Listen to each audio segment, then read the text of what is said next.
and thanks so much for joining us today. I'm Carol Jenkins. The program is Black America. Today, our guest is Jamal Joseph. He's a writer, director, songwriter, and executive artistic director of Impact Rep Theater, a training program for young people here in New York City that has had, indeed, a huge impact on the participants. He's a Columbia University professor of film. He has most recently written and directed the film Chapter and Verse. It's gotten a terrific review in the New York Times and is premiering in several cities across the nation. He's also the author of Panther Baby, A Life of Rebellion and Reinvention. Thank you so much for being with us today, Jamal. It is a pleasure and honor, Carol. That's a lot of life, you know, and we've only just begun. You've had an incredible arc in your life. We must say that part of that was being a Panther yourself. That's the Panther Baby autobiography that will probably be your next film. Yes. You're working on the screenplay. Yeah, working on adapting the book into a screenplay.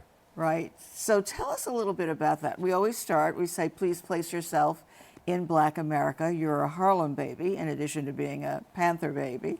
So tell us a little bit about your... I was actually conceived in Cuba. I'm Afro-Cuban, but raised by amazing adoptive grandparents in New York City between the Bronx and Harlem. They were from the South, and their parents and older siblings had been slaves.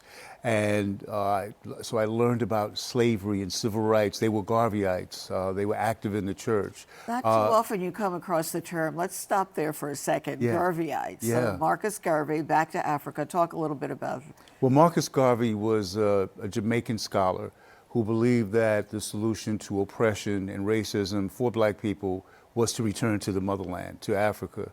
And at the height of the movement, Dr. Garvey had tens of thousands of followers across the country and around the world. And my grandparents would tell me about the Sunday parades when down 7th Avenue, as we called it, Adam Clayton Bow, every Sunday. Fabulous photos. You would see these photos, you would see people marching in pride. There were community centers, there was economic development. So I understood coming up that there were two Americas, that there was one that was free and one that was oppressed, but that Black America had a proud legacy.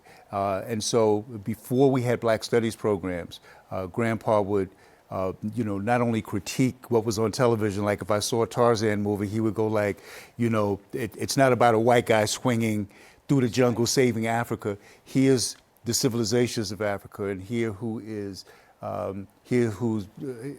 Frederick Douglass was, Harriet Tubman. Yeah, you had firm grounding then in Black history. Absolutely, and Grandpa passed away, and so Noonie, Grandma, was raising me by herself. I was an honor student, but I was also hanging on the street a little bit. I was at that stage that a lot of young men are. When you don't have those role models or that presence, what is the path to manhood? I was a member of the NAACP Youth Council, and then when I was 15 years old, Dr. King was assassinated, and I got radicalized, angry at a white man who killed Dr. King, angry at white America, and sought out the Black Panther Party. Now, as we're riding toward the Panther office, I'm with two older friends, and one friend kind of leans over and he says, it's like the mafia, the Panthers, you can't get out. And I was like, no getting out. But I'm with my boys, and they're older, right? So I couldn't be a punk. And one guy says, you got to kill a white dude to be a Panther. And I was like, kill somebody. Oh my gosh. You were that angry that I was that angry, and also that naive, right? I just wanted to, I'd seen the Panthers on television with the leather coats and with the shotguns, policing the police. Looking very cool. Looking super cool. Right. And I get to the Panther office, and the person who is running the meeting is explaining the Panther 10-point program, which talks about housing, education, police brutality, serious things, but nothing about killing white people. And he gets to point number 5 in the 10-point program, which is about education. We want an education that teaches us our true history and the true nature of American society. And I jump up and I said, choose me, brother, arm me. I kill a white dude right now.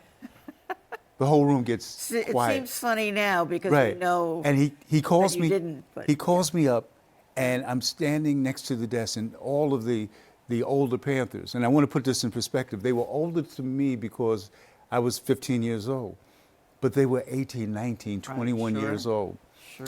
And he looks at me and he reaches into the bottom drawer of this desk that he's sitting behind, and my heart is pounding in my skinny little chest. I was like, he's going to give me a big old gun. What? And he hands me a stack of books. Autobiography of Malcolm X, Soul on Ice by Eldridge Cleaver, Wretched of the Earth by Fanon. And I'm thinking this is a test because of what my friends were telling me. I said, excuse me, brother, I thought you were going to arm me. And he said, excuse me, young brother, I just did. And that's a lesson that's often missed about the Black Panthers in terms of how seriously they took their social activism and their understanding of history. Your day in the Black Panther Party was about service. And you've asked any person who was in the Black Panther Party, what is, there was the 10-point program and the rules of discipline, and of course, we studied a great deal, but if I asked them if there was one principle, one thing that kind of superseded anything else, guarantee they would answer the question this way. We were taught to have an undying love for the people and to serve the community, mind, body, and soul. And yet, at 15, you're in the Panthers. You wound up in jail, and that was for hiding people who were hiding from the police, and what else? Well, the Panther 21 case was a conspiracy case, and the district attorney's office alleged that we were in some plot to have guerrilla warfare in New York City, and we were on trial for our lives. And two of the witnesses were undercover cops who infiltrated the Panthers. And this was a trial that Afeni Shakur was part of, Tupac's sure, mom. As a part of your life. And part of the life, yeah. And Tupac as well. Yeah, absolutely. It became your godson, right? So acquitted of the major charges. Right. I wound up spending time in prison for hiding out people who were on the run for the FBI. Right, but in Leavenworth, by the way, so, which is no joke. So, but while you were there, graduated from the University of Kansas. KU. Right, Yeah. summa cum laude. Right, summa cum laude, degrees in sociology and psychology. And it's there I started writing. I started writing poetry, I started writing plays, and I formed a theater company.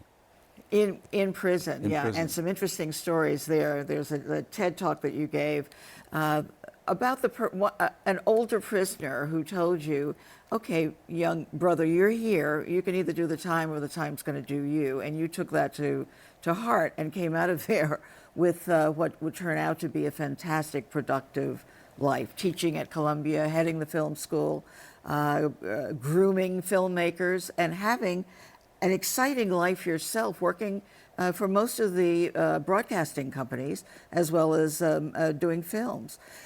So let's jump to chapter and verse, because I know that it has a jail theme as well. Autobiographical, to what degree?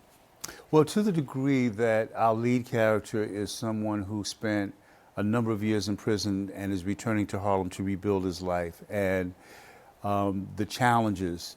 He's someone who learned how to fix computers and can't get a job. He's someone who wants to keep his head down and stays out of trouble, but there's police on every corner and gang members on every corner. Well, let's take a look at that, and let's talk about it on the other side. Absolutely. Got a great review from the Times, I'll say again.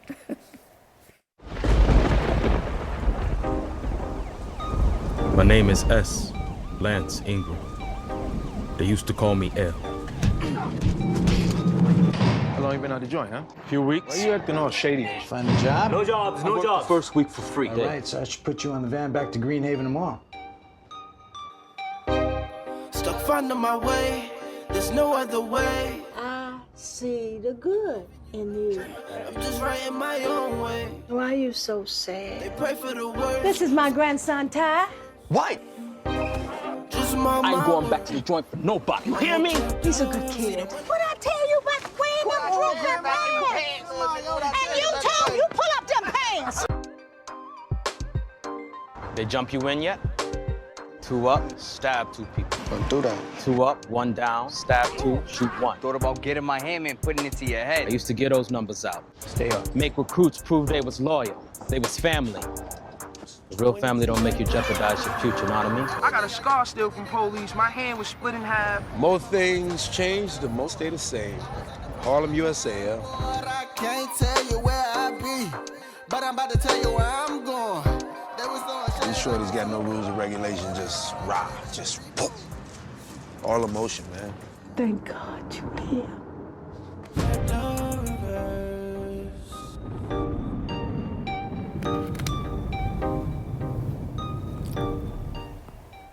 And the title, chapter and verse? So it has two meanings in the black community. When someone knows the Bible really well, people say, you know, grandma knows the Bible chapter and verse. But when someone knows the streets really well, the ins and outs, the corners, all the spots, they say, you know, he or she knows the streets chapter and verse. So the idea behind chapter and verse, Daniel Beatty, who Right. stars in the film and who co-wrote the script with me, is a magnificent actor, and he is an alum of Yale University, and I'm a Columbia University professor. And we were sitting in Harlem, and even in this gentrified Harlem, realizing that of the men who live in Harlem, and especially, you know, who have been there, who've been raised there, that 1 in 3 have been to prison or probably wind up in prison. And so we wanted to do a portrait of the third man. And then we realized the third man was in the room with us. In my family, I'm the third man, albeit for my political beliefs. And Daniel's family, his dad and his brother spent time in prison. And so we said, let's do a portrait so that that third man is not just a statistic, but is the face of that brother, that father, that son, in a way that we can look at mass incarceration, and especially even as we reform prison, what happens to those men and women who are coming home? Sure. Will we receive them? Is having a second chance a moral obligation, or is it a human right? We wanted to kind of address that through powerful characters and hopefully a compelling story. Right, no, very compelling. And you say in your talk that when you went to jail, there were 500,000 people in jail. Now there are 2 million. So we've got this huge 2 million plus. That's you know, this right. huge population of people who hopefully will be coming out at some point if they are not gunned down on the streets. And I think that that was, you know, a part of your making this kind of film too, to save black people. I love the behind the scenes, you know, when you're talking about this. Let's take a look at that and come back. I just wanted to say to everyone who has been part of this experience the whole way through, nearing the end, this film is about Ferguson. This film is about Michael Brown. It's about Eric Garner. It's about the statistic that says that in this very community, that 1 in 9 young black men might have a chance to graduate high school and go to college, but 1 in 3 are guaranteed that they'll be arrested and wind up in jail. If you were out here last night, you will see that this is not just a movie, it's a movement. You saw what happened with the real YGs just 2 blocks away, and their response of about 30, 40 cop cars. So we have a chance to make an important statement. And if we remember the spirit of the film, and why we're here, we'll do this safely, we'll do this powerfully, and everybody out here, I consider you not just part of the chapter and verse family, but part of the family of people who are activists as well as artists, and that makes us all artists on a mission tonight.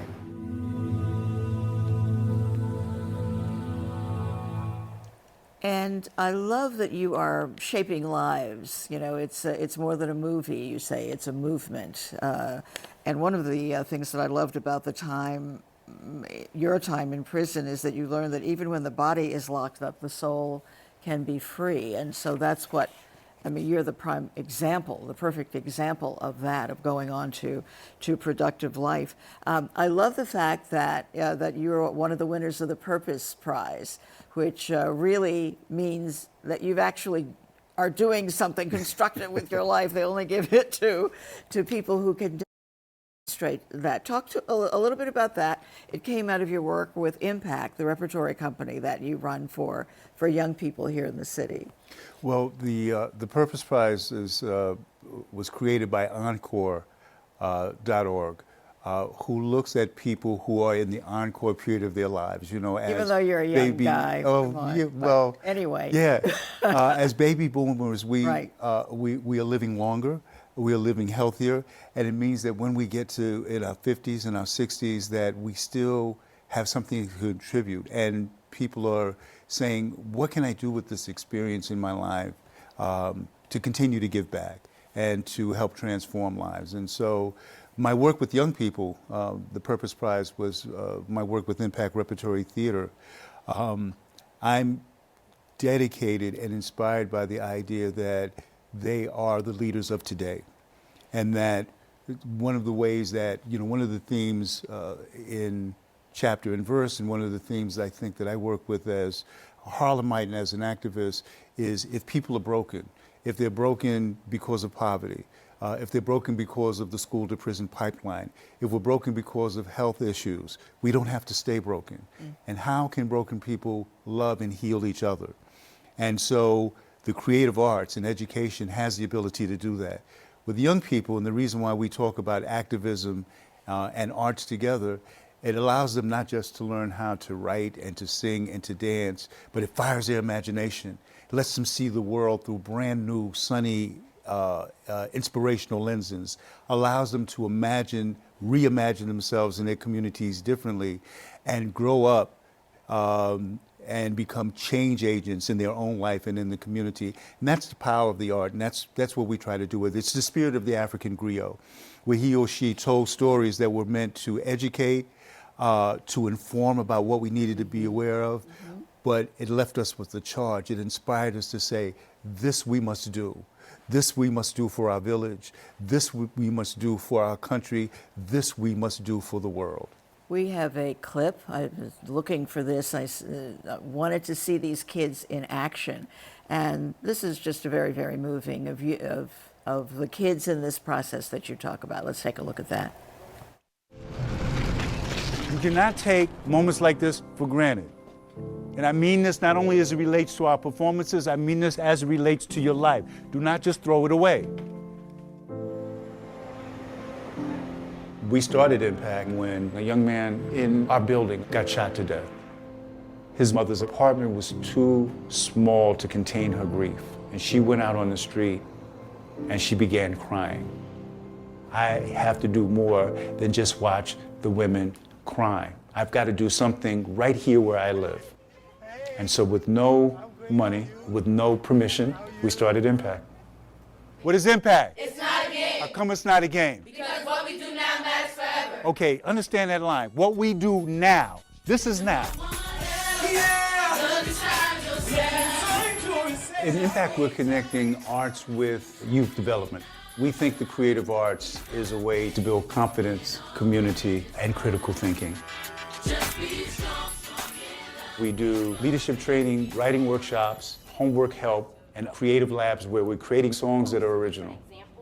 I started Impact when I was just 14 years old. My father was murdered, and my mother was looking for some type of program to keep me engaged. It gave me the ability to stand up and not be afraid of how my voice sounded or what I had to say.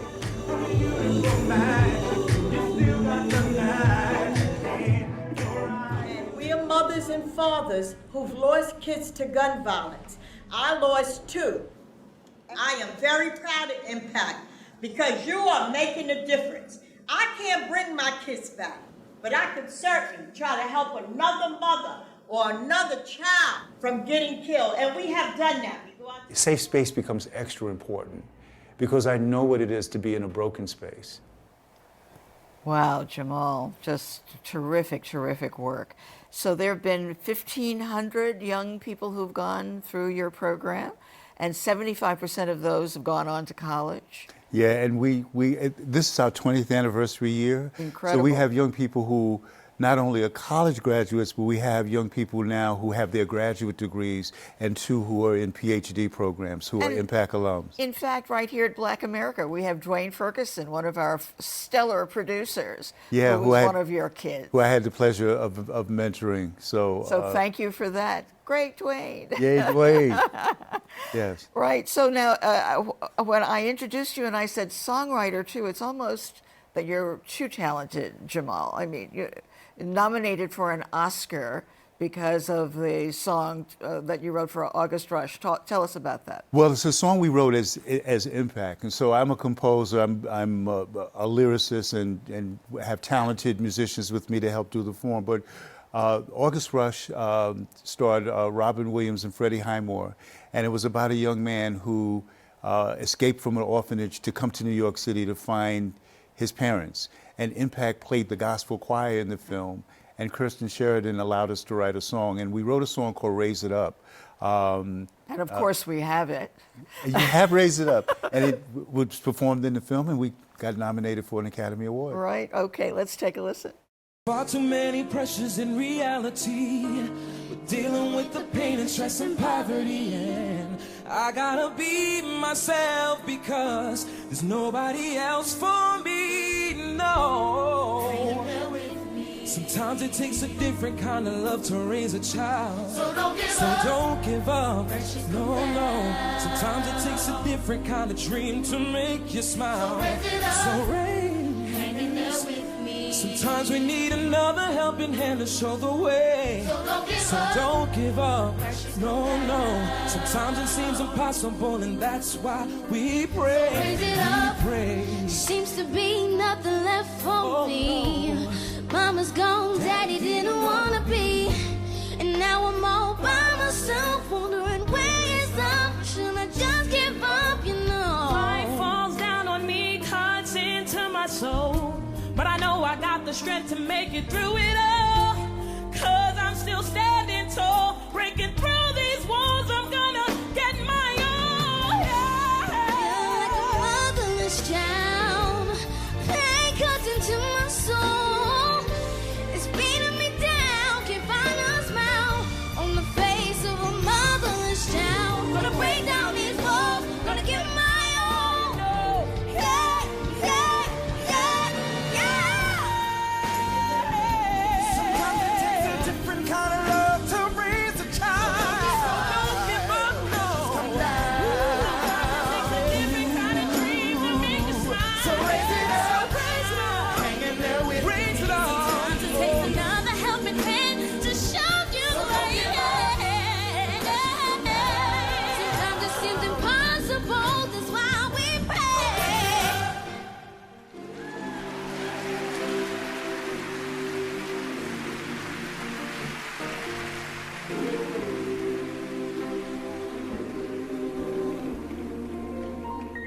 Just fantastic. Oh, thank you. It was so amazing to have 30 young people from Harlem to be able to go to LA and be on the Perform stage at the Oscars, at the right, Oscars. for the nomination. Yeah. Just fantastic. But then 2 days later, Yes. we were back in New York City and we performed at a prison. And can I say that they got an Oscar caliber performance, because the perspective of the young people is that here's what we're here to do. We're here to use our voices and our gift and our words to transform lives and to bring hope. Right, it's just wonderful. So you're doing it on all levels. I mean, you, again, professor at Columbia in the film school. Talk to us a little bit. I noticed in reading about you that you've handled a lot of discussions about getting into the business for writers, directors, producers, actors, the whole gamut, and you have done it all. Yeah. So is it more difficult now or easier now? What's your take on where we are? It's different now. And I think that one of the things, Cheryl Hill and I, who founded the Harlem Film Company that produced Chapter and Verse, did that because we had combined experience in Hollywood, but we knew that Hollywood was not greenlighting the kind of stories that we wanted to tell. So people have the ability to have cameras. You can shoot movies on your iPhone or save some money and get a prosumer camera. I think it's important to take some film workshops and to learn the craft of storytelling and filmmaking. But there's so many opportunities to tell meaningful stories. And there's increasing platforms for storytelling. So when you look at all the possibilities there are for cable and for digital content, I like to tell young people who are aspiring to be filmmakers to do it because you love it and do good work, and then what's supposed to follow is follow. Don't model your career after someone else. Don't think of it in terms of money first. Think of it in terms of art and storytelling first, and be passionate and continue to create content. And when you say the other platforms, though, as we tape this, the Writers Union is talking about striking because even though people are working the same amount, they're getting paid less because of the formats are shorter and all. So yeah, absolutely. And you know, I'm a proud member of the Writers Guild. I saw that. Yes. And that's what and as it expands, and as the business becomes corporate at the top and starts looking at artists as workers and almost as low-paid laborers instead of what they do. You know, it's amazing how much how unions have shrunk as corporations get bigger. It's kind of the story of capitalism, putting profit over people. Right. Well, you know, we always end the show, and I'm sorry, you'll have to come back. Absolutely. Fascinating life. We always ask our guests to finish the statement, the power, the strength of Black America lies in. How would you complete that? The power and the strength of Black America. The power and the strength of Black America lies in its ability to continue to love, to heal, and to see a brighter day. And the part of film, the arts in that? Well, arts, you know, arts has the ability to be that mirror that helps us look inward and outward, to see, as my wife always likes to say, my wife Joyce, our greater selves in full and living color. And your prediction for the students that you have in your charge every single day, you see light coming out of them for all of them? Oh, absolutely, yeah. We have a motto at Impact that says, keep a positive thought because a positive thought cannot be denied. And we've seen them go forward as leaders, as artists, and as activists, really understanding that they have the ability to change themselves and transform the world around them. Well, Jamal Joseph, thank you so much for being with us today. I am just so encouraged by the work that you're doing and the talent that you're putting out there in the world. So thanks for being here on Black America today. Thank you for being here and for all that you do for our community. Well, thanks. And thanks for joining us out there. I'm Carol Jenkins. The program is Black America, and we will see you the next time.